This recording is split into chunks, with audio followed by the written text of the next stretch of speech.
we welcome you all on behalf of the organizing group to this celebration of the birthday of Father Stan Swami.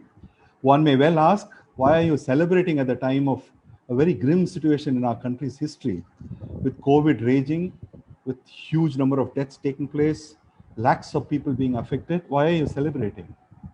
And that precisely is the point. We are celebrating because we are celebrating an 84-year-old man whose courage is undimmed despite the fact that he's been incarcerated for so long. We are celebrating the will of a person who doesn't allow himself to be bent or broken. And as he describes himself, we are celebrating the courage of a caged bird that refuses to stop singing.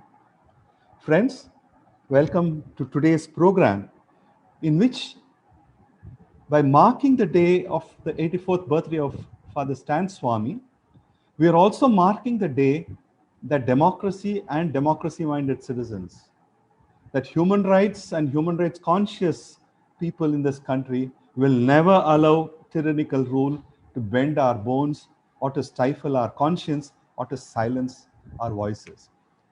We are gathered here today to also celebrate the birthdays of Vernon Gonzalez, a fellow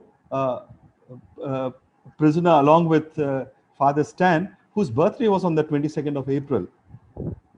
Mahesh Raut, perhaps the youngest of the Bhima Koregaon prisoners, had his birthday yesterday, and we have Father Stan's today. And there are 13 more others whose birthdays are going to come. Today we mark as a celebration of all the Bhima Koregaon 16. We also mark today the courage of Jyoti, one of those who have been arrested, who has been tested as COVID positive in the Baikala jail along with 38 others.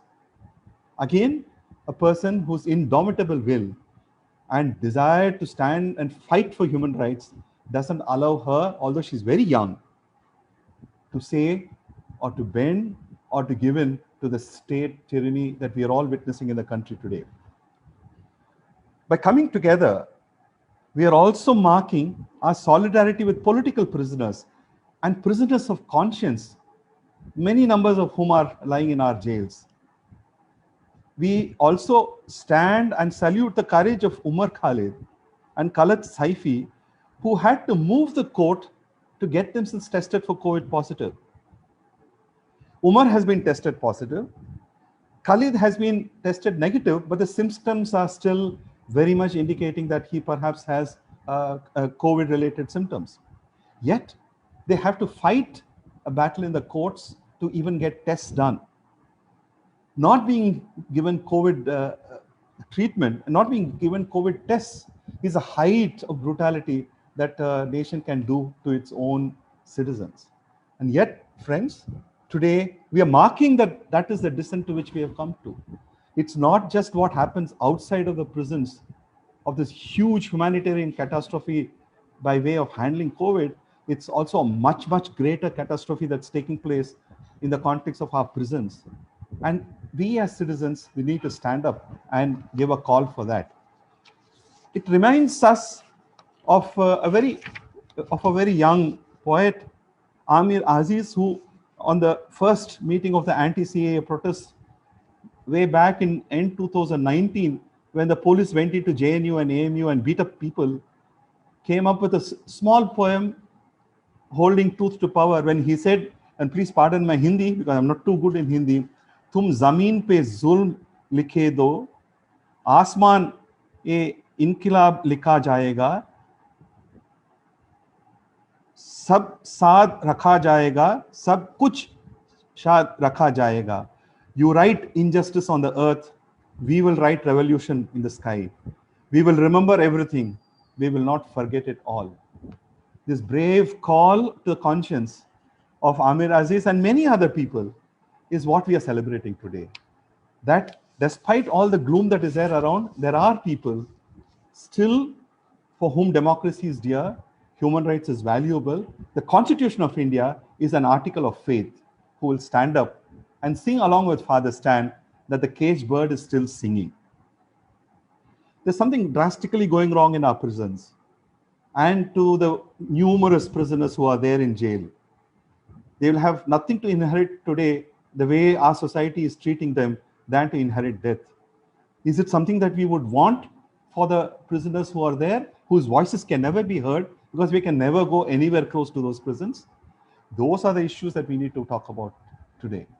We are also gathered here to talk about Siddiq Kapin, who's been kept chained to the hospital bed in UP in a case which is totally trumped up.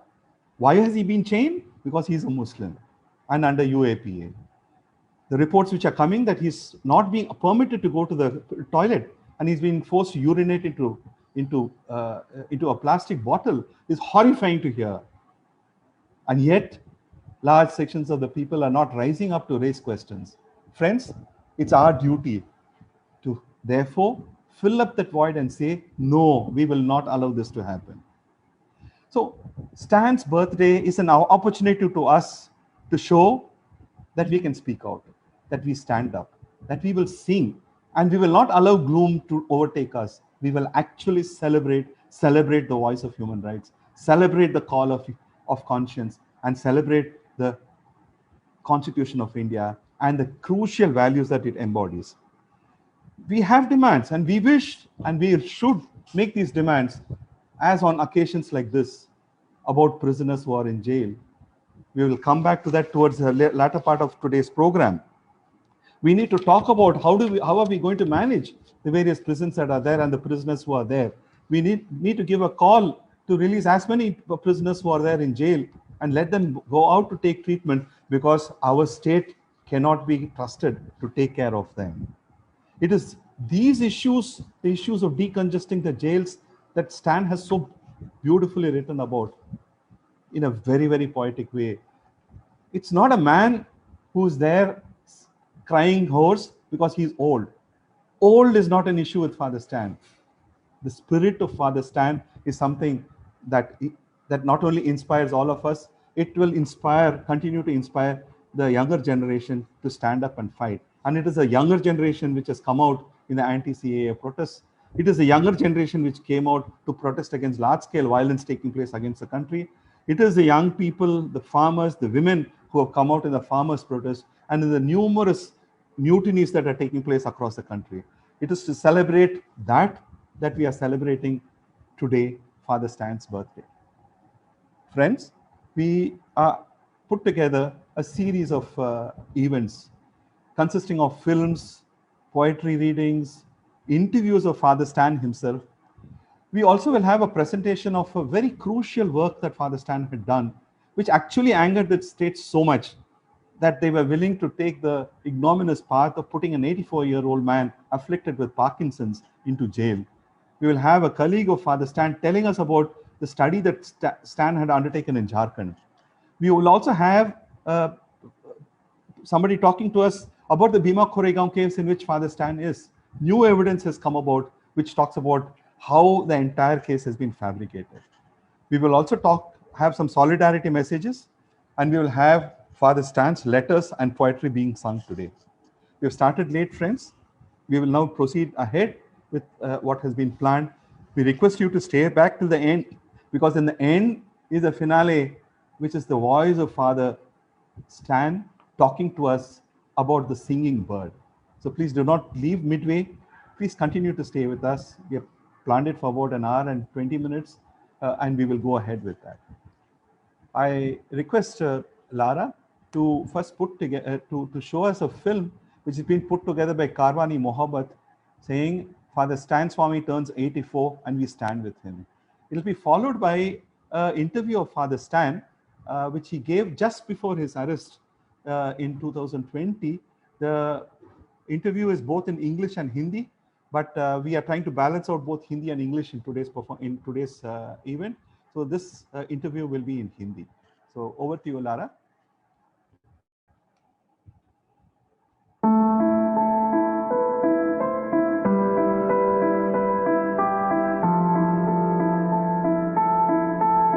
The Bhima Koregaon, a place that I have never been to in all my life.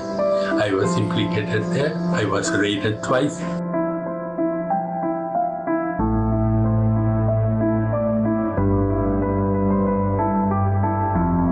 they started to put before me certain extracts, supposedly taken from my computer. My first question was, who is the person writing? To whom was it written? On which date it is written? Is there a signature to what is written? None of it was there. Stan Swamy was arrested by the NIA in Ranchi on the 8th of October. He is accused of being involved in a conspiracy to instigate caste violence in the Bhima Koregaon case.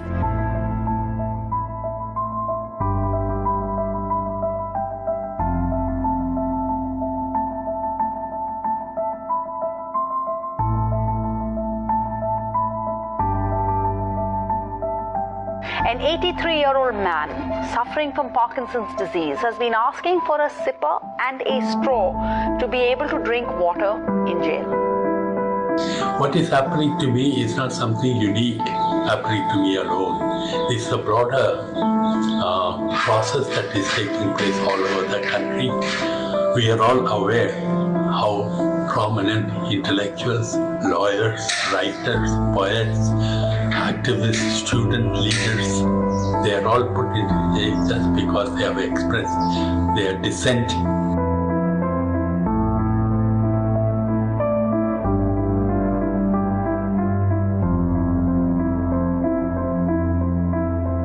Dear friends, thank you so much for the solidarity support by so many for me and my co-accused.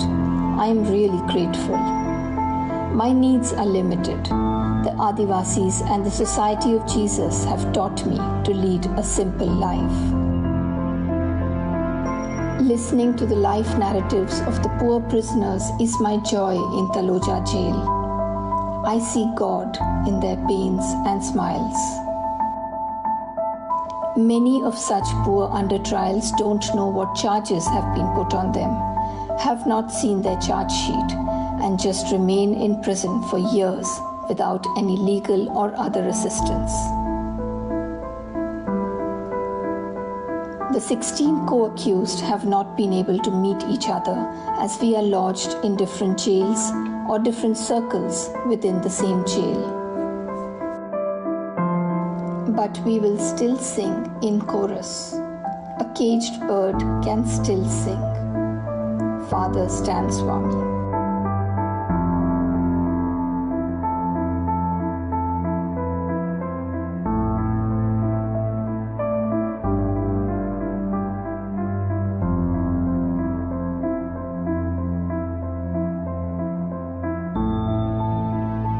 And ready to pay the price, whatever be it.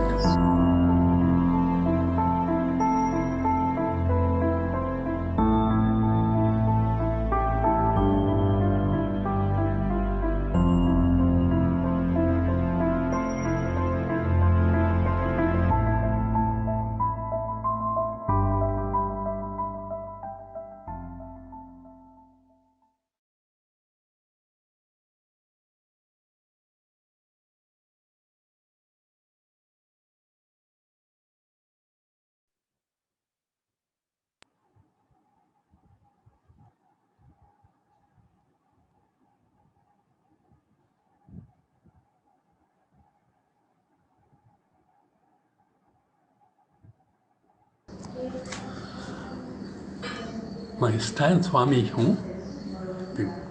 अभी NIA मेरे पीछे लगा हुआ है। अभी मुझे बॉम्बे जाने के लिए भी अभी मजबूरी की जा रही है, लेकिन इसके पीछे क्या परिप्रेक्ष्य है उसको पहले मैं बताना चाहता हूँ।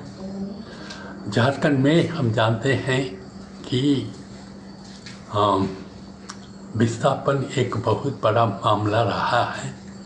जब लोग अपना जल जंगल ज़मीन को खो रहे हैं, वो बांध के रूप में हो, फैक्ट्री के रूप में हो या टाउनशिप के रूप में हो, और इसके लिए उनको न्याय नहीं मिल रहा। अभी जनता खुद खड़ी हो रही है अपना हक मांगने के लिए। अभी इसके तहत सरकार की ओर से भी कुछ ऐसे कुछ कानून बनाए गए हैं, खासकर 2-3 तो हैं। एक है पेशा कानून, जो पहली बार ग्राम सभा को स्वीकार करता है। वो एक पारंपरिक व्यवस्था है जिसके द्वारा आदिवासी जनता अपना स्वशासन करके आई है, उसको मान लिया है। दूसरा है फॉरेस्ट राइट्स एक्ट, जंगल राइट्स एक्ट। इसके तहत जनता को जो जंगल में रहते हैं वो कैसे, उनका अधिकार क्या है इत्यादि। तीसरा है भूमि अधिग्रहण 2013 की कानून, जो पहली बार जो भू मालिक है उसका अधिकार को और जिस प्रकार का उसको मुआवजा देना है, कैसे देना है, वो सबको विश्लेषण करता है। ये तो कानून है, लेकिन उनका पालन नहीं किया जा रहा है। इस सब के बारे में मैं विश्लेषित करके लिखते रहा हूँ, बोलते रहा हूँ, और जो भी संघर्ष चला है उसमें भागीदार भी रहा हूँ।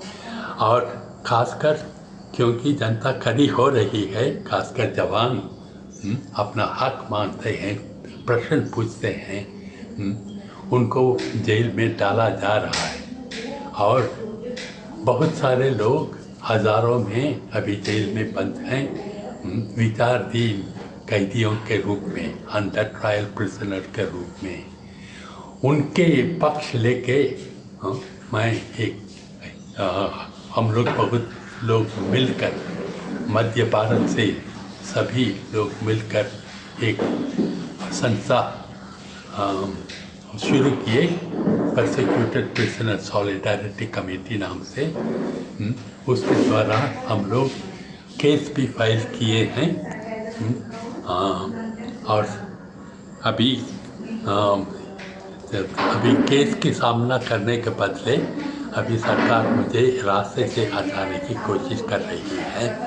और उसका पहला मौका था कि भीमा कोरेगांव, जबकि मैं कभी भीमा कोरेगांव गया भी नहीं, लेकिन उसमें एक संदिग्ध के रूप में डाला गया। उसके तहत मुझे 2 बार रेड किया गया। अभी पहले पुणे पुलिस कर रही थी, अभी NIA कर रहा है। और NIA तो 15 घंटा मुझे पूछताछ किया।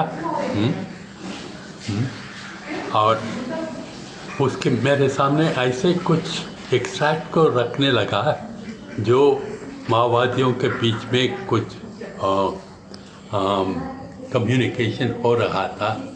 मुझे किसी प्रकार का संबंध नहीं था उसमें, लेकिन वो सब मेरे सामने रखा गया। ही बोल के ये सब मेरे कंप्यूटर में पाया गया। इस सब को मैं इनकार करके आया हूँ। इसलिए अभी बॉम्बे NIA ऑफिस से मुझे मांग किया जा रहा है कि मैं बॉम्बे जाऊं। और मैं इनकार करते रहता हूं कि मैं बॉम्बे नहीं जाऊंगा, क्योंकि पहले मेरी उम्र है 83 ईयर्स ओल्ड। सेकंड, मेरे कुछ ऐसी कुछ स्वास्थ्य की समस्याएं भी हैं। तीसरा, हमारा जो एपिडेमिक, कोरोना एपिडेमिक फैल रहा है पूरे देश में, उसमें मैं एक्सपोज करना नहीं चाहता हूं। और अंत में झारखंड सरकार खुद बोला है कि 65 साल के ऊपर बुजुर्ग व्यक्ति लोग पब्लिक में ना आए। इस सब के तहत मैं नहीं जा रहा हूं, लेकिन मैं NIA ऑफिस को बोल रहा हूं, अगर मुझे और पूछताछ करना हो, वीडियो कॉन्फ्रेंस के द्वारा किया जाए। इसी पर मैं अटल हूँ और अटल रहूँगा। और जो भी इसके तहत सामना करना हो, मैं करने के लिए तैयार रहूँगा। और जो भी मुझे जानते हैं, मेरे साथी हैं, दोस्त हैं, और जो चिंतक हैं, उनसे भी मैं अनुरोध करूँगा कि जो मुझे हो रहा है वो सबों को हो सकता है। जो जनता के हक के लिए कड़े होते हैं, उसके लिए हम लोग को तैयार रखना है। इसलिए यही संदेश के साथ मैं आप सबों को धन्यवाद देता हूँ।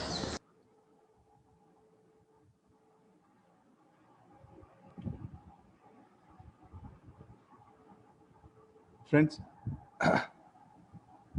that moving poetry of courage, a moving elegy of a person whose conscience is always bright. He says, मुझे मालूम है कि हक के बारे में हम खड़े रहें तो हमारे ऊपर दमन आ जाएगा, मगर उसके लिए हम डरना नहीं चाहिए. And that exactly is what he represents. As to all the other colleagues, the fellow colleagues, I would rather call them fellow colleagues rather than prison mates, who have been also arrested as prisoners of conscience. A very fundamental question comes: why is this man, such a frail man, small-made man, a man at 83 years old? What is it that the Indian state saw in him that they feel threatened so much that they have to throw him into jail? What is it that the Indian state, the all-powerful Indian state, wants by putting him inside? Part of the answer, friends, is in the life work of Father Stan. And one of the major parts of that life work was a study that he undertook in Jharkhand.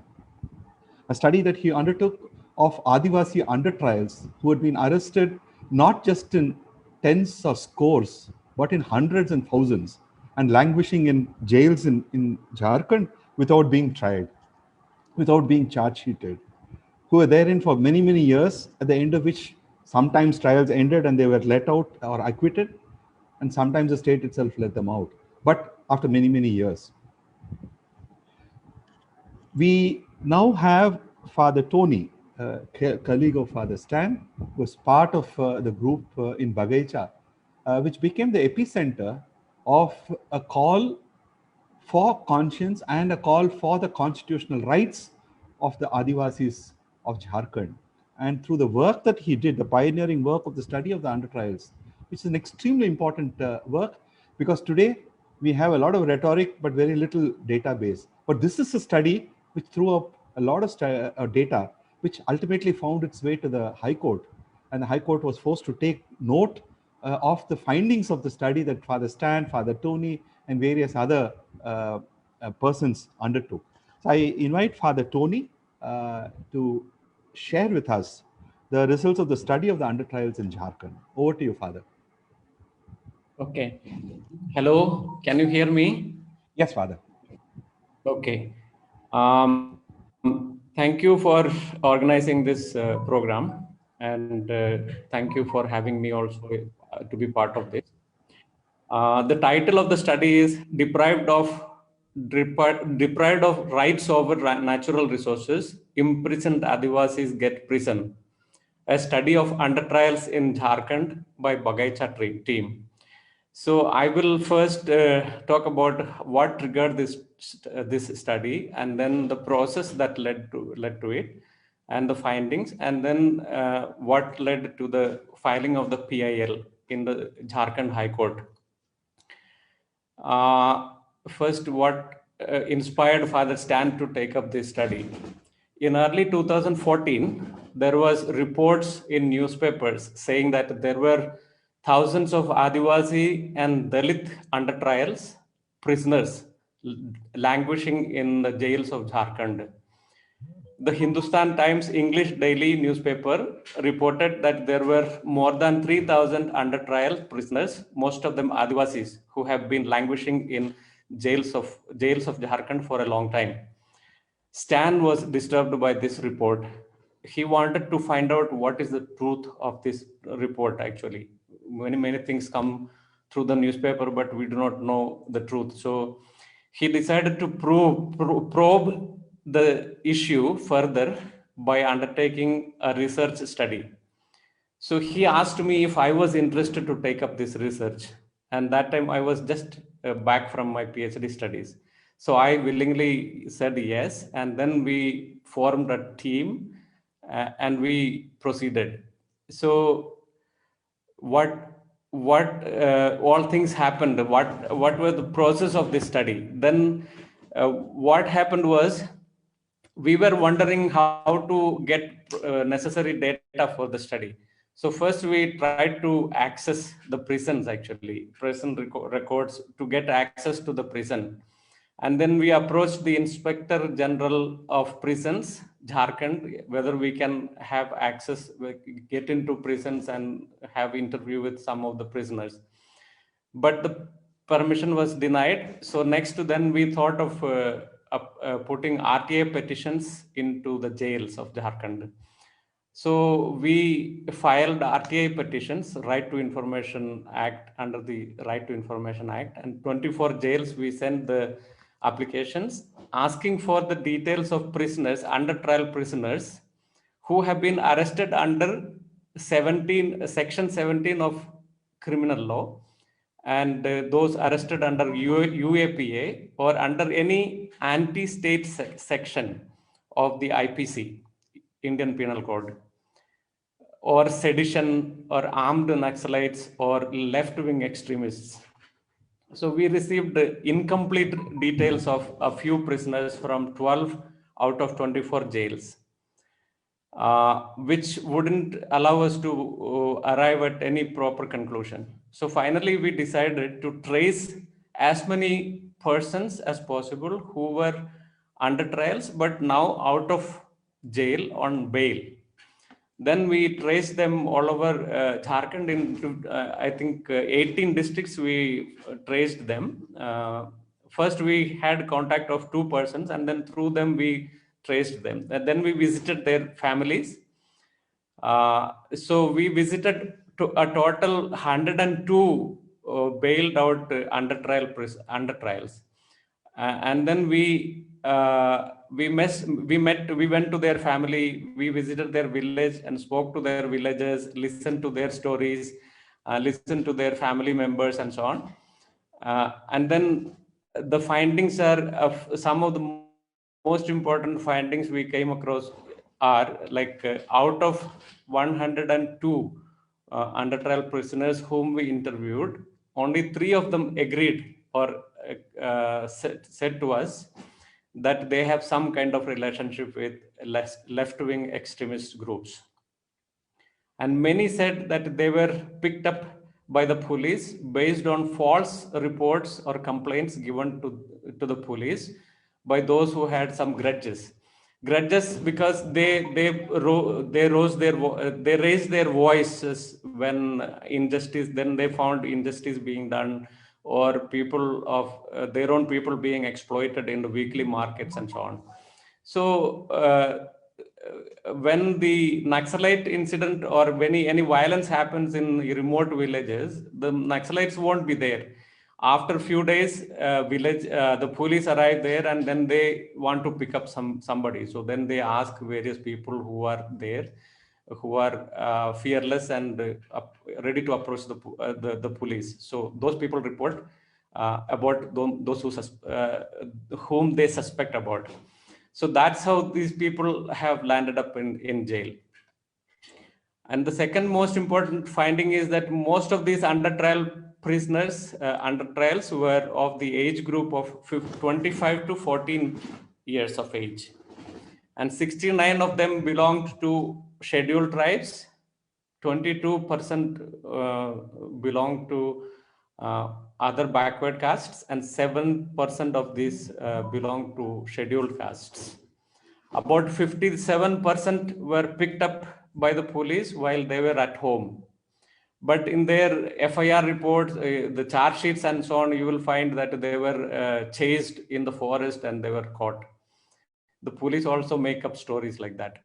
All of them had to spend huge sums of money to get bail, causing extra financial burden for them and their family members. And 84% of them were still having to attend the court, although they were out on bail. When the hearing date comes, they have to travel a long distance and spend a lot of money and resources to attend the court hearing. Then what were the events that led to the PIL, filing of PIL? While this research and the preparation of its report was going on, Stan contacted a few activists and lawyers who have been providing legal aid to under trials in other neighboring states like Chhattisgarh, Orissa, West Bengal, Maharashtra, and Bihar. So they had a few meetings. They came to Bagaicha, where Stan stayed, and they formed a committee called Persecuted Prisoners Solidarity Committee, which Father Stan was talking in that video clip, to pursue the cause of under trials. These people were actually those who came, these activists who were providing legal aid to under trial prisoners in other states. So in one of the meetings of PPSC, Persecuted Prisoner Solidarity Committee, Stan said, now that we have come to know the truth about the under trials, at least in Jharkhand and in Chhattisgarh also, people presented a lot of data from Chhattisgarh, and they said that actually very few people who are under trials, they are punished. Actually, they are found guilty when the trial is over. So Stan said, we found the truth and we cannot just keep quiet. We need to act on the truth. So he consulted a few lawyers and decided to file a PIL in Jharkhand High Court. And that was filed in 2017. The PIL demanded a detailed and classified list of all the SC/ST prisoners who belong to scheduled tribes and scheduled caste categories, and the reason for delay in their trials to be completed. The Jharkhand government provided 3 different affidavits with lists containing a lot of information about prisoners from all the districts. But this information was not classified as per the requests of the PIL petition. And therefore, a lot of hard work need to be done. So the lawyers did a lot of hard work, and then they filed again a counter petition for more systematic and classified information in 2018. However, the counter petition has been put in a cold storage now because of various reasons, actually. Meanwhile, the Khutti police, one of the districts in Jharkhand, Khutti police foisted a sedition case on Stan and 19 other social activists, just based on some comments they had posted on their Facebook walls about the Patalgadi movement. And actually, Patalgadi movement that happened in Khutti was a movement by the Mundari-speaking Adivasis there against the industry and the government jointly taking their land for mining of gold and copper and so on. But this story doesn't come out in the mainstream. So around that time, the first raid by the Maharashtra police also happened. So Stan, they wanted to, the Bhima Koregaon case was investigated by Maharashtra police. So Pune police came and raided his room and took away his laptop, the hard disk of his desktop, and many other electronic equipments like mobile phone, his SIM card and all. And soon after this, the Khutti police also confiscated a few things from Stan's room, saying that he has absconded. Actually, he had gone to the south for treatment, actually. After this, there was a second raid and interrogation, long days of interrogation, 15 days, as Stan said in the video clipping, by NIA. By the time NIA had taken up this case in relation to Bhima Koregaon case. And meanwhile, we had the corona pandemic breaking out. And finally, his arrest took place on 8th October 2020. With all this happening, the PIL is waiting to be followed up. So this is what I wanted to share with you. Thank you once again. Thank you, Father Tony. It's very clear that neither is the media interested in reporting what happens in India's hinterland, particularly if it happens to be in remote Adivasi villages. It's also not interested in pointing out how corporate India is stripping natural resources of our country and how the state is standing by them. And if anybody comes in this way, either by way of study of what is happening or by way of commenting on what is happening, that is sufficient for sedition, UAPA, and many more things. There was a fairly, I do not know what adjective to use it, an incident that took place on 15th of August 2020 in Madurai, when a youngster wrote on the Facebook wall, what type of Independence Day are we celebrating? He was booked in under sedition, and 3 months later, the NIA steps in and says, for the Facebook post, he deserves to be put under UAPA. Friends, this is one part of the India that we are living in, and the other part of India is looting and plundering in the country. And there is no place for conscience in this. And that's a test that we all stand on a daily basis. There are friends like Harsh who are here with us who are being targeted. There are many more other friends who are part of the discussion today. And it's to all these people, all the brave souls who are saying, whatever comes, we will continue to stand for what we believe in. And we believe in the rule of law, and we believe in the Constitution of India.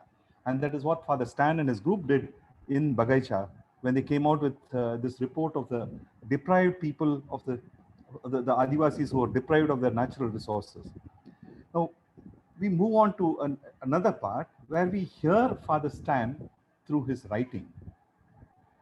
We heard of Father Stan through Father Tony in terms of the cases that they filed, cases which have gone into the back burner, but which needs to be resurrected, you know, and given life to. Now we hear from Father Stan, naturally not directly from him, but through his writings. I invite Madhura now to make a presentation of one of the poems that he has written. Madhura is a Bachelor in Humanities from the Azim Premji University. She's practicing, she's studying law in Chennai. She's also working with the PUCL on a major study as part of the Repeal UAPA campaign, which study actually looks into how trivial reasons end up in becoming UAPA cases. So Madhura, over to you to read out a poem that Father Stan had written from within the jail. Hi all, I'll be reading a poem that Father Stan wrote from the jail. May the new year bring a new awakening to all of us. May the new awakening light a new flame in our hearts. May the new flame help us discern truth from untruth and hold fast to truth. May truth embolden us to speak truth to power and be ready to pay the price. Father Stan from prison.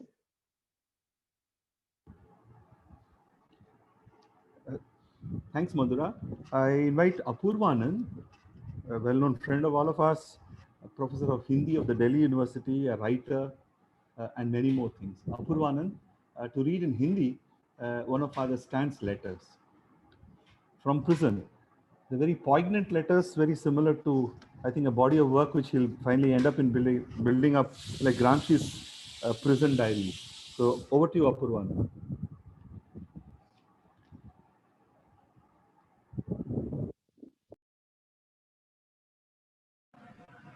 Shukriya, Suresh. Now I'll read the Hindi translation of one of his letters from Tajola prison. 30 अक्टूबर 2020। प्यारे दोस्तों, मुंबई की ताजोला jail से आप सबको सलाम। उम्मीद करता हूं कि आप सब सलामत होंगे। मैं आपको बताना चाहता हूं कि कुछ बीमारियों के बावजूद आमतौर पर मेरी सेहत अच्छी है। मेरे कुछ साथी कैदी मेरे लिए बड़े ही मददगार हैं। मेरी उम्र और जेल के मुताबिक खुद को ढालने में मेरी मुश्किलों को देखते हुए मुझे चलने फिरने में मदद के लिए एक सहयोगी की सहूलियत मिली हुई है। मुझे एक निजी कोठरी दी गई है जिसमें विलायती कमोड है और सादा विशेष खाना भी मुहैया कराया जाता है। मुझे कुछ एक अखबार और पत्रिकाएं भी मिलती हैं। मैं अपना वक्त पढ़ने, प्रार्थना करने और अपने साथी कैदियों से बातचीत में गुजारता हूँ। यहाँ ठंड है, इसलिए मैंने कुछ गर्म कपड़े मांगे हैं। उम्मीद करता हूँ कि जेल के अधिकारी इसकी इजाज़त देंगे ताकि मैं ठंड से अपना बचाव कर सकूं। मैं जेल में पड़े रहने को मजबूर हूँ क्योंकि मुझ पर कुछ ऐसे जुर्म का इल्ज़ाम है जो मैंने किए ही नहीं। अगर यही ईश्वर की मर्जी है तो यही सही। मुझे उम्मीद है कि सच की जीत होगी और मैं जल्दी ही जमानत पर रिहा हो जाऊंगा। अपने एक जेसुइट सहकर्मी के जरिए, जिन्हें मैंने 25 अक्टूबर इतवार की सुबह फ़ोन किया था, मुझे आपकी शुभकामनाएं और प्रार्थनाएं मिली। मुझे हर पखवाड़े एक फ़ोन की इजाज़त है। मुझे और यहाँ के जेल के मेरे सारे दोस्तों को याद करते रहिए। फादर स्टैन, ताजोला jail. Shukriya, Apurvanand. Uh, we now move from that, from the poems and the letter written from Taloja jail to looking at the core case in which Father Stan has been arrested, which is the Bhima Koregaon case. Recently, two very important reports have surfaced, which very clearly show how the entire evidence laid against all the key people in the Bhima Koregaon case, who are all roped in under the charge of conspiracy, are linked in terms of the Bhima Koregaon case. These are the two reports of a group of from the US called the Arsenal Group, which has come out with two reports talking about the fact that a remote illegal entry into the computers of one of the Bhima Koregaon accused was used to plant files which even the person was not even aware of that had been planted. So both the reports have come out now, and they are very important and significant reports, which points out to how in this day of artificial intelligence, in this day of modern electronic surveillance, in this day when so many other tools are being used against citizens, it's very, very difficult for an individual to be able to stand up against a brute state which not only uses its muscle, but also uses technical finesse in terms of being able to catch people in the web of conspiracy. Before I invite Mihir Desai, senior advocate from the Bombay High Court, vice president of PUCL, and person who's handling a number of people's cases, including Father Stan's bail petitions, I would also like to inform everybody else that the charge of conspiracy in Indian law is a very elastic charge. In the Supreme Court itself, it's been described like a train moving from point A to point B, and many points in between where it stops. It could be that somebody gets in the third station and gets out on the fourth station. They don't know the beginning of the journey or the end of the journey, but by the fact that they were part of the same train, they can be included in the charge of conspiracy. Friends, that is how the conspiracy law in India is. You don't need to know the beginning, you don't need to know the end, you don't need to know whom you are part of, but yet you can be roped in. It is through this provision of conspiracy law that in numerous cases people have been thrown in under the anti-terror laws.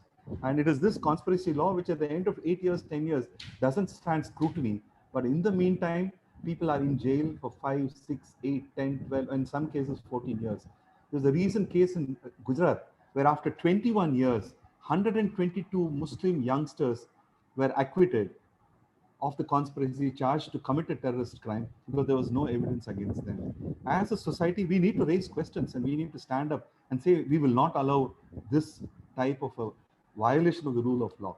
But for that, we need to know what exactly is this case in which not only Stan, but all the others are charged. I invite Mihir Desai to talk to us in simple terms, non-technical terms, to the extent that's possible, about the Arsenal reports. Over to you, Mihir. Thanks, Suresh, and thank you all for being here. Let me start by informing all of you that, as you all know, that Stan had filed a medical bail application as also a substantive bail application, both in the Sessions Court. As expected, both of them were rejected. And today, on his birthday, we have filed appeals against both of these rejections in the Bombay High Court. We hope to hear soon about it. So that is the present situation. I will not talk about the Bhima Koregaon case per se, because I guess everybody is aware of it.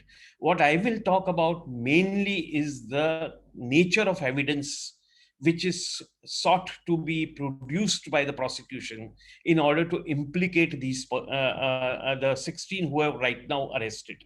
Now, remember one thing, that all the 16 persons who have been arrested, okay, including Father Sten, okay, the essential case against them is that some documents are found on somebody's computer. Okay, whether it was Rona Wilson's computer, Surendra Gadling's computer, or Father Sten's computer, that some documents were found on their computers. These are not emails. These are not documents which were created by the persons who have or from whose computers they were found. These are not hard copies of letters in somebody's handwritings. These are not letters which are signed by anybody. They don't even bear what is normally be signed digitally something. They don't even bear a digital signature. They are just typed copies of documents, okay, on the basis of which this entire edifice of this case has been set up. Okay. Now, remember another thing, that what had happened was that as we all know, in January 2018, a case was filed. That was a case in respect of Bhima Koregaon. That was a case concerning individual provocative speeches, etc. 17th, at that time, there was no UAPA, okay, invoked. On 17th April 2018, there was a raid. In the raid, Rona Wilson, then Surendra Gadling, their computers were seized. Okay? And on the basis of the seized documents, this is what the police claimed, that on their computer, a lot of documents were found. And therefore, on 19th May 2018, UAPA was added. And on 6th June 2018, these people were arrested. And then subsequent arrests took place, etc., etc. Okay? On 14th November 18, a sanction was granted by the state authorities for prosecuting them under UAPA. And then charge sheets came to be filed, etc., etc., etc. Now, the main issue was, there were two issues. From the first day, Rona Wilson, Surendra Gadling, and others have been saying that these letters do not belong to us. We don't know how they are on our computer. We don't know how this has happened. How did these letters come on our computer? Okay. Sten Swami has also said the same thing. Father Sten has said the same thing. From the first day, that I don't know what these letters you are talking about. What are these documents you are talking about? You claim to have found it on my computer. I have never put them on my computer. I have not received them as emails. Nobody else has put it on my computer with my knowledge. So how did these letters come here? It was in that context that two issues arose. And I'll briefly talk about both the issues. First issue was whether these documents were planted after the police seized the computers. That was issue number one. Were they planted after the police seized these computers? That was issue number one. Now, the law requires, and I'll try and put it, see, this is very technical, so I will try and put it as simply as possible without going into too many details. But the law requires, that is Section 3 of Information Technology Act requires, that any seized document, any electronic device which is seized, okay, has to be verified through what is known as hash value. Okay. And this is also provided by rules 3, 4, and 5 of the information technology rules. It has to be secured by hash value. Once you seize a computer, and you at that time you have to note through a software which is widely available what is the hash value. After that, even if you add a comma to that computer, the hash value will change. That is how it works. That hash value will change. Okay? So and the law requires this. Okay, law requires under Section 14 security procedure to be followed. So that was another thing. Now, there are also, okay, the Ministry of Home Affairs has issued what is known as Forensic Guide for Crime Investigation, SOPs for a forensic guide for crime investigation, as well as a cyber crime investigation handbook for police officers. Okay? This is issued by Ministry of Home Affairs. Both of them require that you have to take hash value when you actually seize the document, so that there is no subsequent tampering of that computer when the police, after the police seize it.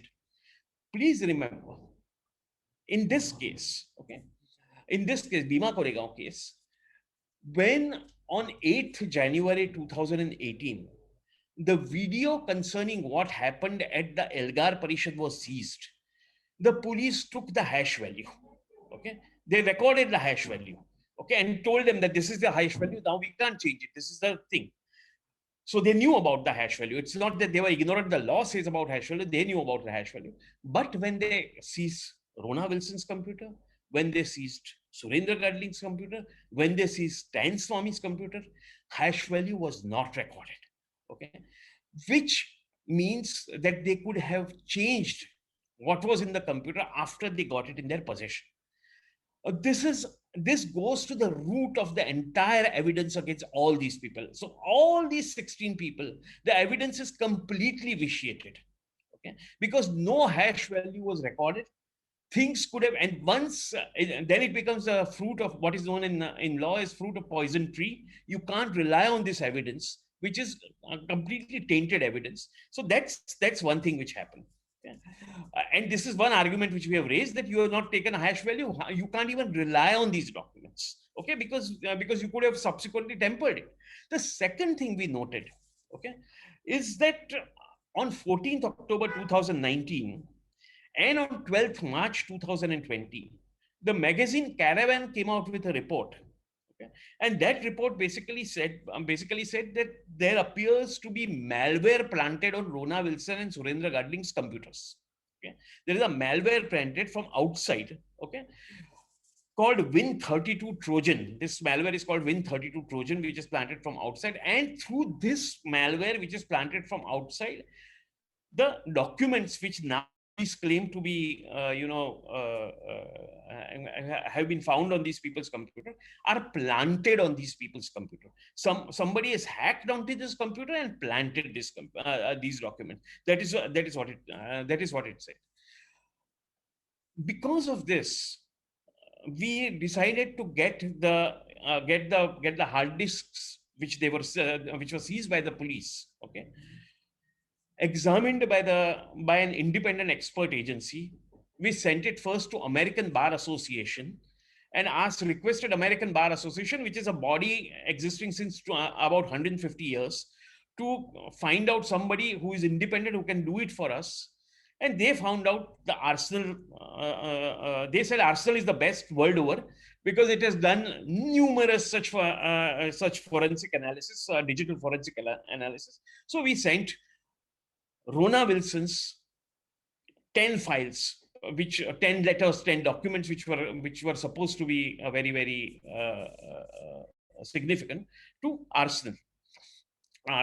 Arsenal came out with a report, okay, and the report which came out on the 8th February 2021, which dealt with 10 letters, including the letter where somebody is supposed to be planning to murder the Prime Minister, etc., including these are the major letters. Okay? They came out with a report, okay, which said that Rona Wilson's computer had been hacked for 22 months by a malware, okay, called NetWire Rat. Rat is remote access Trojan. Okay. It was hacked. They said in the report that this particular malware, okay, this particular hacking which has been done in Rona Wilson's computer is an unprecedented thing.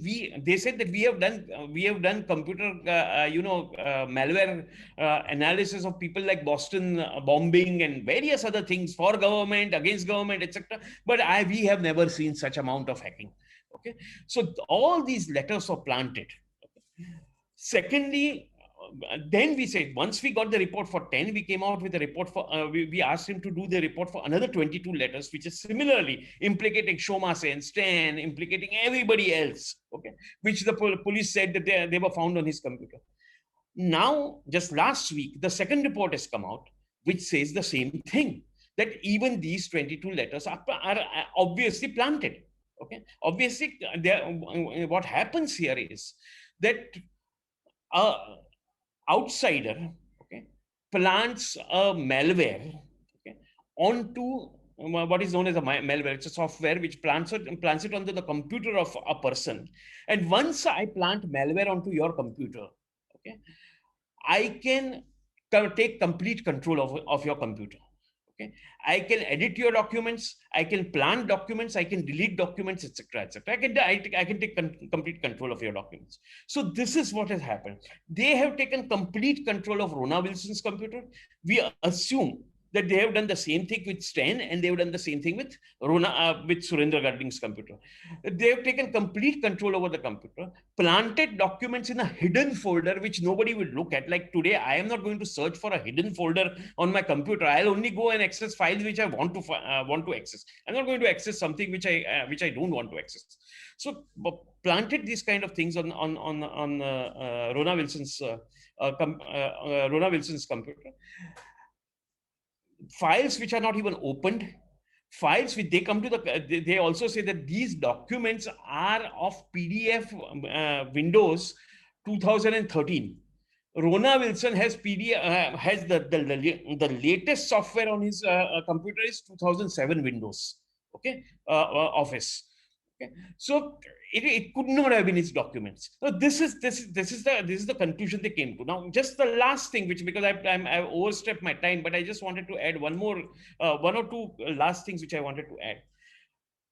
There is an organization. It's a government organization, and that organization is called the Computer Emergency Response Team of India, CERTI. It's an organization which is set up long time back, which issues advisories. From 2007 till 2020, it has been issuing the same. This is the Government of India organization. It has been issuing advisories in respect of this very malware. Okay, saying that these kind of malwares are available. Be careful, your computers can be hacked. And these advisories are obviously issued to government institutions and all. Not you and I may not get it, but these are all available on online. These advisories are issued, and therefore the government itself was aware that these kind of hacking takes place. So one of the question was that when the police took charge of these documents, took charge of the hard disk, and sent it to FSL, that is the forensics lab, their own forensic lab. Okay, did they at least try to find out whether there was any hacking done in the computer? Now we found that there was a question asked by the Pune police to the FSL that please find out whether there is any tampering with the computer of Rona Wilson. What was the answer given? Nothing. No answer. Yes, no, nothing. Okay, they evaded the question. Okay, now because it's the first thing a forensic science laboratory, when you are sent a computer hardware, you will do is try to find out whether it has been hacked, try to find out whether some malware is there, and it's very simple. Any antivirus available today in the market, you can run it and you can find out that there is a malware. Okay, that's how simple it is. But they did not even do that.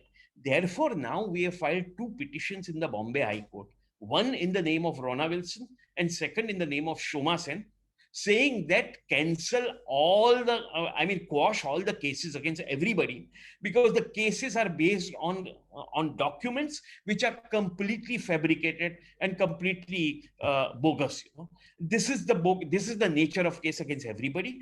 Please quash all the cases. The case is coming up on 29th, that is day after, that is on this Thursday, before the Bombay High Court. We don't know what will happen, but we are trying our best. That's all. Thank you very much.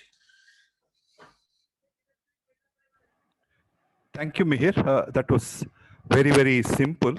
And I think it's very useful, even for a lawyer like me. It was quite useful to hear it in such simple words.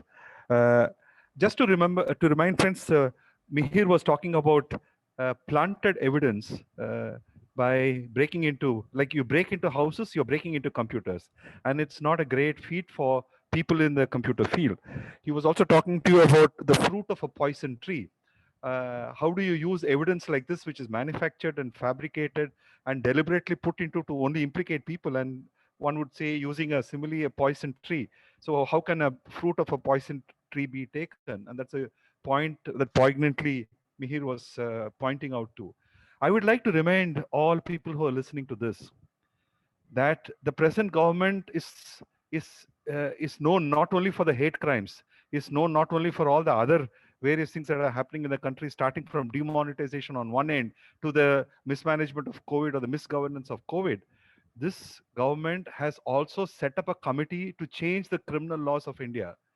One of the terms of reference of this committee is to say, how do you justify or how do you legally bring about changes in the law to ensure that evidence based on the fruit of a poison tree is permissible in law?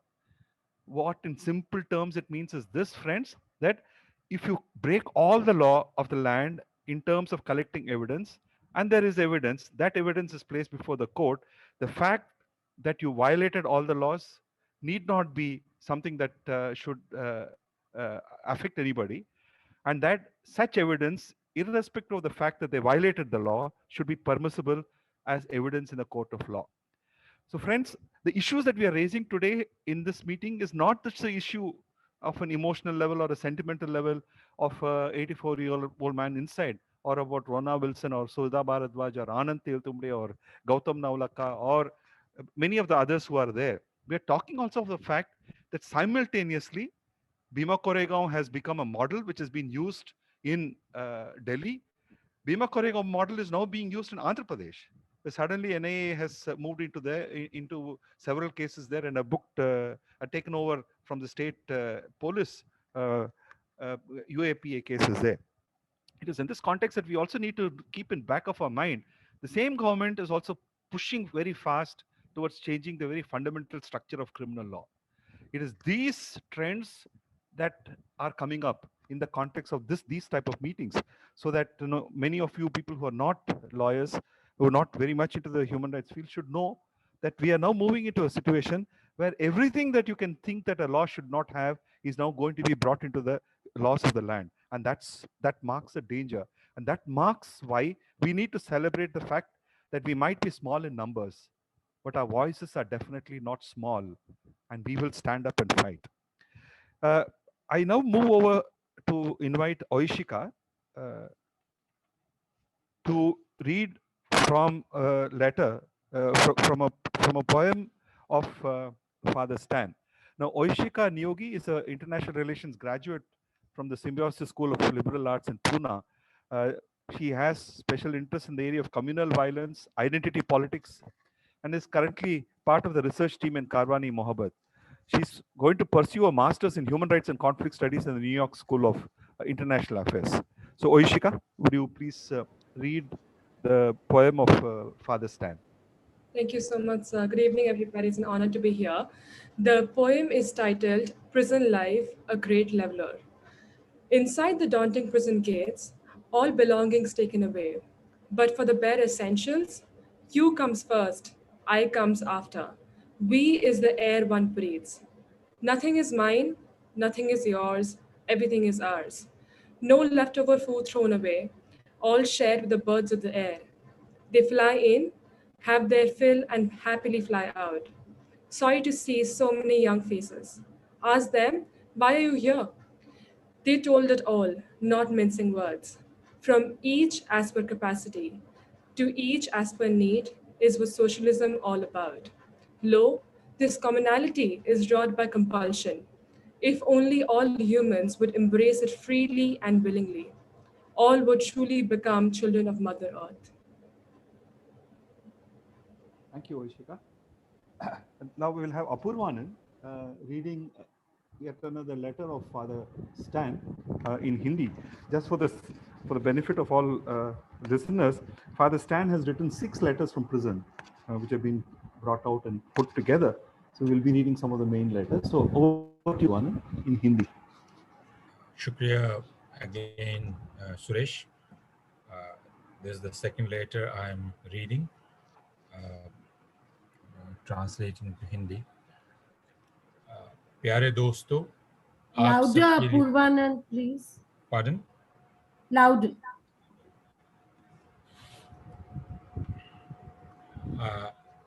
Am I audible?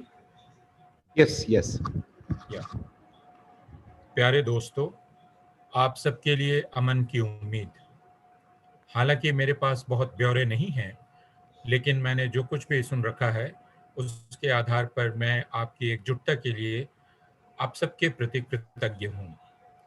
मैं कोई 13 feet 8 feet की एक कोठरी में 2 और साथियों के साथ रह रहा हूँ। इसमें एक छोटा गुसलखाना और हिंदुस्तानी किस्म का कमोड है। सौभाग्य से मुझे पश्चिमी किस्म की एक कमोड वाली कुर्सी दी गई है। बगल की दूसरी कोठरी में वरवर राव, वर्णन गोंजाल्विस और अरुण फरेरा रखे गए हैं। दिन के वक्त जब कोठरियां और बैरकें खोली जाती हैं, हम एक दूसरे से मिल पाते हैं। 5:30 बजे शाम से 6 बजे सुबह और फिर 12 बजे से 3 बजे दिन तक मुझे अपने 2 साथियों के साथ कोठरी में बंद रखा जाता है। अरुण सुबह के नाश्ते और दिन के खाने में मेरी मदद करते हैं। वर्णन नहाने में मेरी सहायता करते हैं। मेरे 2 साथी रात के खाने और कपड़ा धोने में मेरी मदद करते हैं और मेरे घुटने के जोड़ों पर मालिश में भी। वे बहुत ही गरीब परिवारों के लोग हैं। मेहरबानी करके अपनी प्रार्थनाओं में मेरे इन साथियों और दोस्तों को याद करिए। सारी अड़चनों के बावजूद यहाँ जेल में इंसानियत का वलवला उमड़ रहा है। शुक्रिया। Thank you, Apurvana. I call upon Avinash, well-known human rights activist, the former head of Amnesty India, to give a solidarity message on this occasion. So over to you, Avinash. Thank you, Sureshji. Am I audible to all the friends here? Yeah, you are. Thank you. No, I just want to very briefly start with actually what Father Anthony presented. Beautiful, that fascinating study undertaken under the leadership of Father Stan and Anthony and so on. It's very interesting that how history comes a full circle, in the sense that there was a way back in 1961, Peter Benenson, then a human rights lawyer, wrote an essay called "The Forgotten Prisoners" in the Observer, which led to a global campaign around what is called first time prisoners of conscience. And it's very interesting that whether you call them prisoners of conscience or human rights defenders or political prisoners, of course, they all have been defined very distinctly in their specific interpretations, and there are overlaps and there are differences. But the fact that we know that how, in essence, most of these definitions point towards one single aspect, which is upholding the moral compass of our society, our world around us. And I think this is exactly the legacy from which Amnesty arose when, I'm just referring to Amnesty because this letter led to the Amnesty movement and appeal for amnesty, and therefore an entire definition, and very briefly, and that definition has also changed over the years. So from starting from a definition called any person who is physically restrained by imprisonment or otherwise from expressing in any form of words or symbols any opinion which he honestly holds, he or she, and which does not advocate or condone personal violence. And that was also a very critical part of it, is also held as a prisoners of conscience. And of course, later on, there have been definitional changes where they have added those who have been deprived of their liberty for discriminatory reasons relating to their ethnicity, sexuality, gender, or any other identity, and so on. The point I'm trying to say here is that this is this legacy which has been there all over.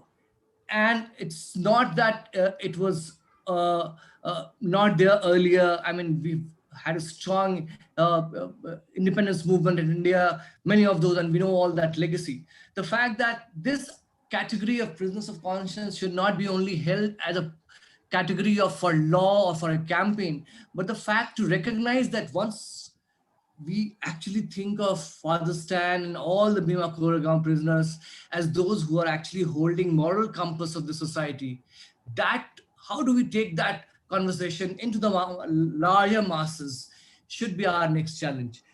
And it's not that it was only at that time.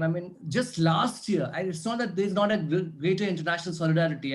Having dabbled with a little bit of these debates, ongoing debates in the last few years, last year in June itself, Human Rights Commissioner actually talked about and critiqued the government policy of, not just policy, of the entire act of arrest of all the human rights defenders, very strongly worded, which was widely covered by media.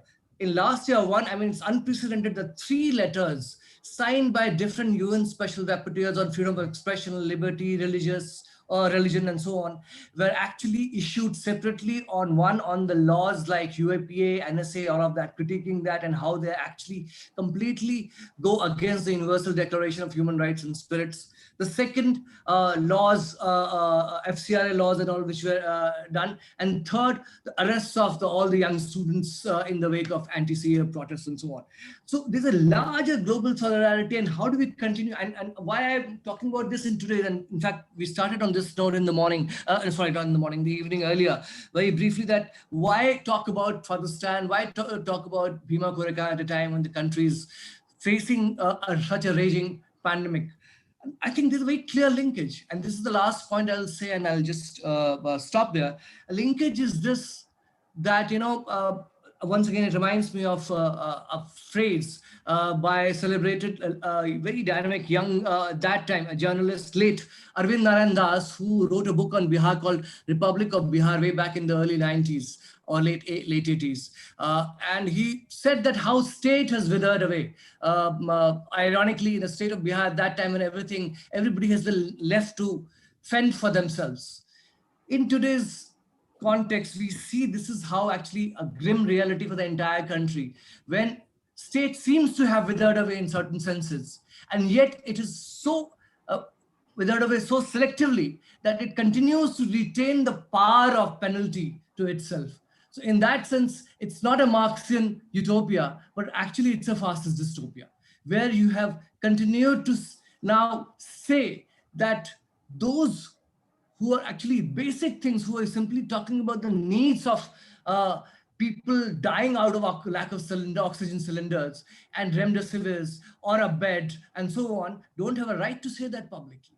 We have come to that. So from actually a call of discussions around political opinions, now you don't even have a right to talk about humanitarian crisis. This is where we are. I think sooner we realize and take this conversation that how efforts of people like Father Stan are part of not a small niche audience, but actually wider conversation, the greater will be assured of our justice. Thank you very much. Thanks, Avinash. The warnings that you're talking about has actually happened.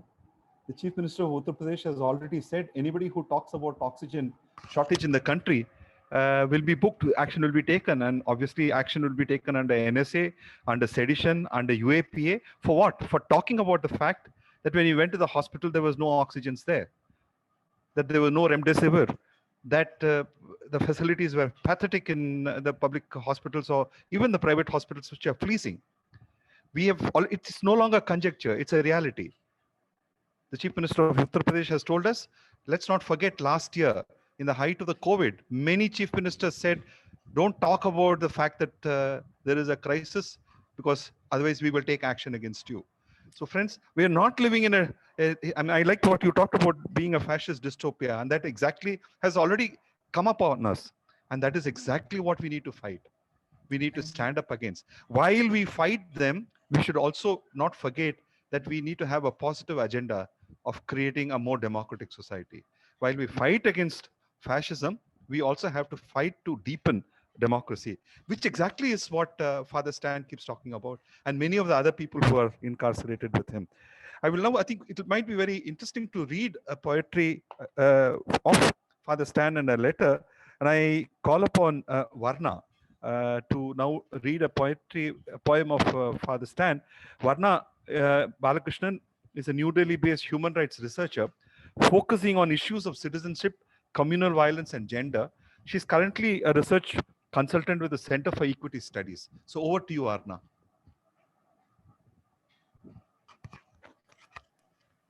I'm going to start with a letter that Stan Swami wrote on the 4th of December 2020. Can you hear me? Yes, yes. Okay. Dear friends, thank you for your deep concern for my well-being. The jail authorities have been very considerate Recently, I was given a sipper, which I'm now using for drinking water and tea. When I was taken by NIA on 8th October, I was told that I had to meet with an officer in NIA camp office in Ranchi to answer 5 or 6 questions. Believing the words of the officers, without taking anything with me, I went with them. After reaching the NIA camp office, I was told that I'm arrested. I was not surprised. The officers did their duty as they were told to do. Later, around 11 p.m., at the instructions of the NIA officers, my Jesuit companions brought a bag and handed over to me. This bag contained clothes, ever silver sipper, medicines, and my wallet with some cash and my original voter ID card. I carried this bag with me to Mumbai. When I was taken to the Taloja prison, the bag was not given to me.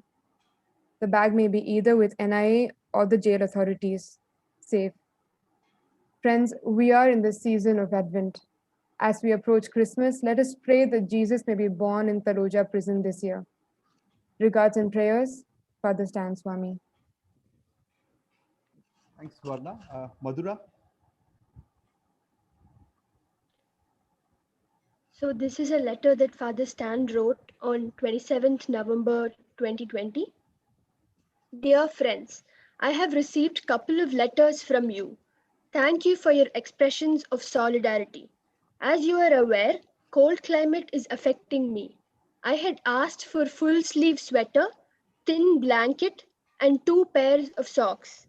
I am sorry to hear that these materials were not accepted at the front prison gate, and the one who brought them had to take them back, and not once but 3 times. I am sorry for causing this trouble. I have personally spoken to the prison and hospital authorities, and they have permitted me to receive them. Next time, when someone reaches these materials, I pray the guards will receive them and give me. I have not met Arun Ferreira and Vernon Gonzalez before. I only read their names in the papers when they were arrested. They are my new companions in my quest for justice for the poor. I request you to pray for them and their families. I consider imprisonment as an opportunity to share fag end of my life with many innocent prisoners. Let faith that does justice become a reality in Jesuit way of life. Regards and prayers, Father Stan Swami S.J. Thanks, Madhura. Faith that does justice. And he expands on this in the next set of writings. I call upon Oishika. Friends, we are coming to the last part of the program, just a couple of minutes more. So kindly bear with us. We started 15 minutes late. So please do stay. We have a very, very interesting song that's coming in towards the end of the program, based on what Father Stan wrote. Over to you, Oishika. This letter was written on 20th November 2020. Dear friends, thank you so much for solidarity support by so many, for me and my co-accused. I'm really grateful. The prison administration provides breakfast, tea, milk, lunch, and dinner. Any additional edibles are to be purchased from the prison canteen twice a month. Also, newspapers, toiletries, stationeries, and other essentials can be purchased through the prison canteen. My needs are limited. The Adivasis and the Society of Jesus have taught me to lead a simple life. I had brought with me a sipper tumbler to drink tea and water. However, the same was disallowed at the prison gate on my entry on October 9th. Now I am using a baby sipper mug, which I purchased from the prison hospital. I have communicated this need to our lawyers. I am still waiting to receive the sipper tumbler. Varavara Rao is very sick. Kindly pray for him. Listening to the life narratives of the poor prisoners is my joy in Taloja jail. I see God in their pains and smiles. Regards and prayers, Father Stan Swami. Thanks, Oishika.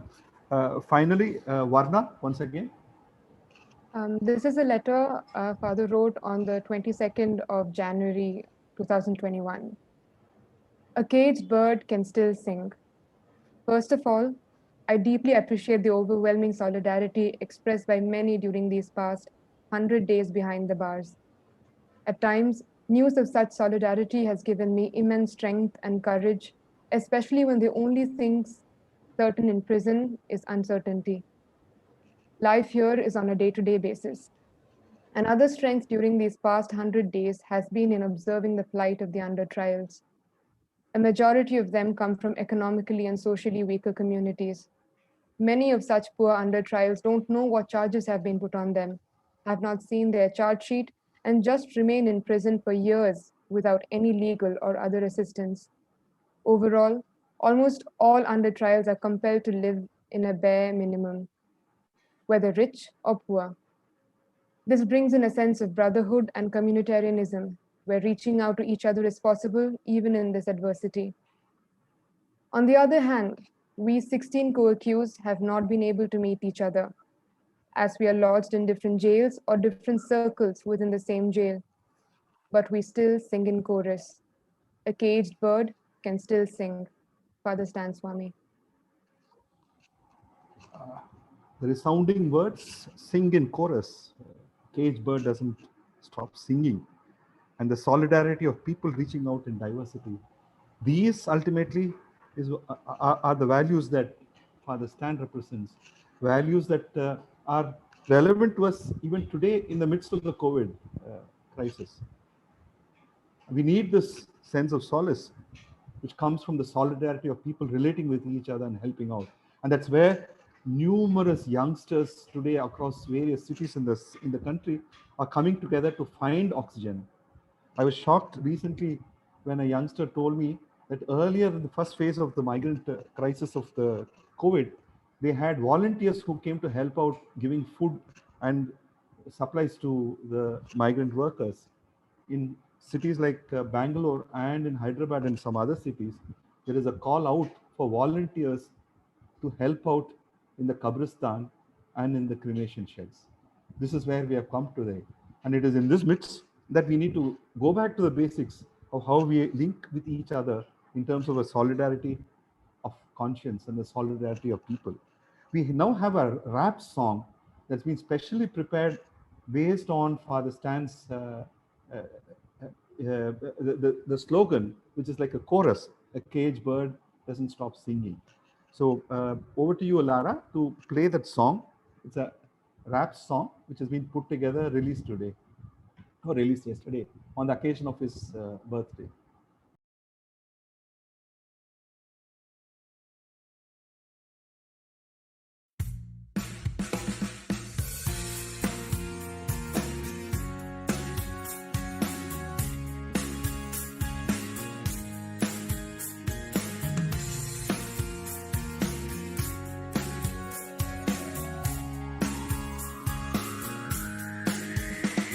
And we'll still sing in chorus. A caged bird still can sing. And we'll still sing of freedom. A caged bird still can sing. Yeah. Sing the song, sing of freedom. Sing it loud, all you people. It's time to speak against all evil. As we sang the song when we were free once. Dissenting voices are in silence now. Behind the bars you find them somehow. I'm a part of it and I be sharing this vow. To pay the price, yeah, I'm ready, Bella Ciao. Lot of issues unnoticed, there's a lot of stuff. Hands at work for the others are in handcuffs. Ain't no prison in this world so tall enough to stop our voices from reaching out. Repressed are our lives with the story slow down. Bodies in prison, our voices shut up. Silence today is real in this lockup. You'll still hear our voice in these words as we speak out. And we'll still sing in chorus. A caged bird still can sing. And we'll still sing of freedom. A caged bird still can sing. In jail, no bail, now the body's frail. It's a processional hope now since pale. The damage is done before I end my tale. I'm sure truth will prevail. Each time there's suffering of the innocents is a role so important of the citizens. Your dissenting voice won't make you criminal. Standing up for them has its own significance. Truth must be spoken, this carol is fate. Justice and liberty, every doorstep we must take. Though the journey may be long, we'll walk for freedom's sake. And even though we are bent, we still won't break. Body's weak, but spirit tough like wall. If unable to run, we'll still walk, we'll crawl. We make sure we do rise each time we fall. The push to the ground, we'll still stand tall. And we'll still sing in chorus. A caged bird still can sing. And we'll still sing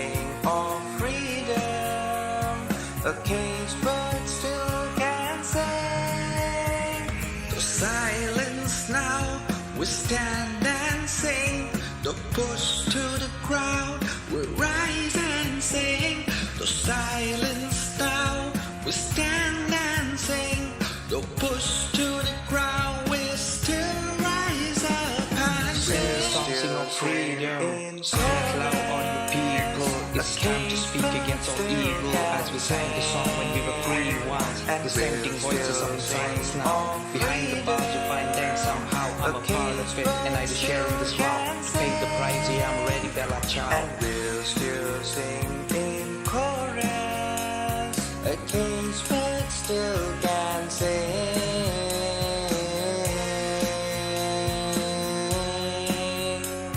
A caged bird still can sing.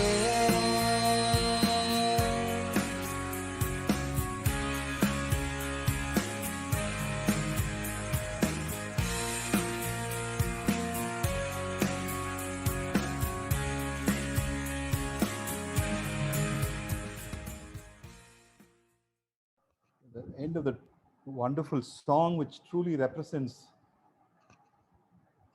the caged 16 Bhima Koregaon caged birds. Let our voices come together to sing in chorus, that we are together not just for the Bhima Koregaon 16, but let's also sing in chorus for all those people who are incarcerated in jail as political prisoners and as also other prisoners. Let's have a single point, which I'm sure, and we are very sure, that Father Stan would appreciate, that we sing in chorus, asking the government, asking the courts, asking all those who are responsible for people being kept inside, let us decongest the prison. Let us decongest the prison so that as many people who can come out can come out. When people who are out with freedom, who are not in jail, ourselves cannot move about with any sense of freedom, you can well imagine what the situation will be like of people inside those stone walls. The resounding words of Krishna are that the stone walls only stop you from walking out, but the voices cannot be stopped. Friends, let's come together, celebrate Father Stan's birthday by coming together to sing in unison, to shout in unison, to call out in unison. Let's decongest. It may take some while, but let's do it, because in giving a call for decongestion, in giving a call for humanizing prisons, we are giving voice to a set of people who really don't have voice. And it's our duty to give them a voice, because in the name of COVID, they've all been shut out far away, without the media, without friends and relatives, without the outside world going and talking to them. And therefore, it becomes our constitutional and democratic duty to give them a voice. And on the day of Father Stan's birthday, no better way to commemorate what he fights for and what the others are fighting for than to give a call in the name of the thousands of prisoners who are inside, in the name of political prisoners. Let's let out as many of them as possible. Let's decongest the prisons. Okay. With that, we come to the end of this particular program. I would also like to tell you that we are planning to organize a separate discussion meeting on the Arsenal report. We're also hoping to get the actual experts who have been working on the Arsenal report to talk to us. Friends, this is also part of a larger program that we have launched, which is called the Repeal UAPA campaign. We need lots of volunteers to help us in different ways with the Repeal UAPA campaign. Part of the UAPA campaign is also to document the cases of the UAPA campaign. We need to take the voice of people who oppose the UAPA. In the 90s and early 2000s, when people thought that it's impossible to fight against a TADA, it's impossible to fight against a draconian POTA, yet we were able to come together, and through the voices of democratic protest and opposition and giving a call for rule of law and the constitution, we were able to force these very anti-people, draconian anti-terror laws to be thrown out. Yet another time in history has come, and the test is before all of us. And Father Stan's testimony to the call that we all come together to ask for a repeal of UAPA.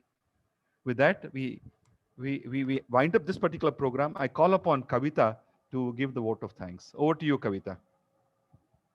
Thank you, Suresh. Thank you, everybody, for joining today We were really in two minds that in the middle of struggling to get people oxygen, a bed, medicines, should we go ahead with this? And we thought, no, we will continue doing the things we need to do along with struggling for what crisis we have been brought to. So many deaths which could have been prevented. So friends, the next few months are tough for all of us. We have to thank all of you connected today.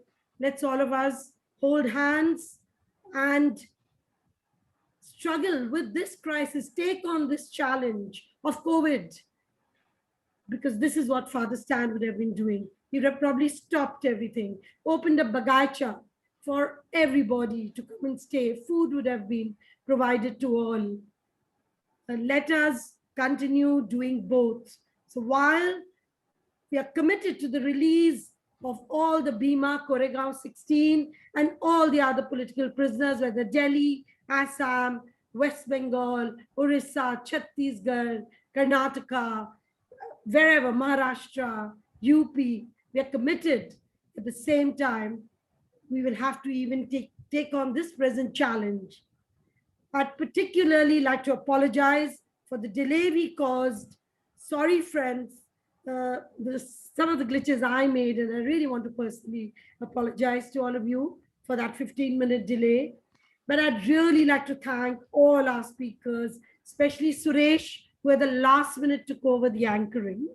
All our young girls, our young women, our future, Varna, Madhura, Oishika, Lara, who just took the opportunity and showed how powerful they can also speak.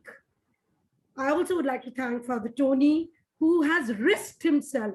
The last time Father Solomon spoke in an Arsenal meeting, the NIA was at his doorstep. We asked Father Tony, we said, are you sure you want to speak? He said, I want to. So thanks, Father Tony. Thanks all of you young women, because it's not easy today to stand in solidarity. You are questioned. You are singled out. You are attacked. You all are brave. Thanks, Meher, as always. Thanks, Avinash. That was excellent, brilliant that you put out. Thanks, Meera, for doing the posters. Thanks, Madhuri, for continuously telling us that we must do programs in Hindi. माफ कीजिएगा, मैं भी अंग्रेजी में बोल रही हूँ. अगर हमें जो बार-बार मनन कह रहे हैं, ये रिपोर्ट को 100 से अधिक लोग कैसे जाने, उसके लिए हमें हिंदी में, कन्नड़ा में, मराठी में, सब भाषाओं में कैसे इसको ले जाएंगे. We have to be multilingual taking this forward. The PUCL will do its little bit. We are a very, very small organization of volunteers. We will keep trying, but with all your support, definitely we will do wonders. Thanks, Apurvanand. You are one of us. I almost forgot. Thank you. Thanks, Father Cedric Prakash, Father Denzel, and everybody else who ensured that this Varna, I think I did tell your name. So thanks, everybody. Thanks, Harsh, for giving us an opportunity through Natasha to get your colleagues. Thanks, Natasha. And of course, the brilliant song, the grand finale. Let's just amplify it. Let's just spread that song. It's so powerful. Thanks a lot. With apologies, let's join in again very soon, along with challenging COVID. We have to do the two together. Thank you.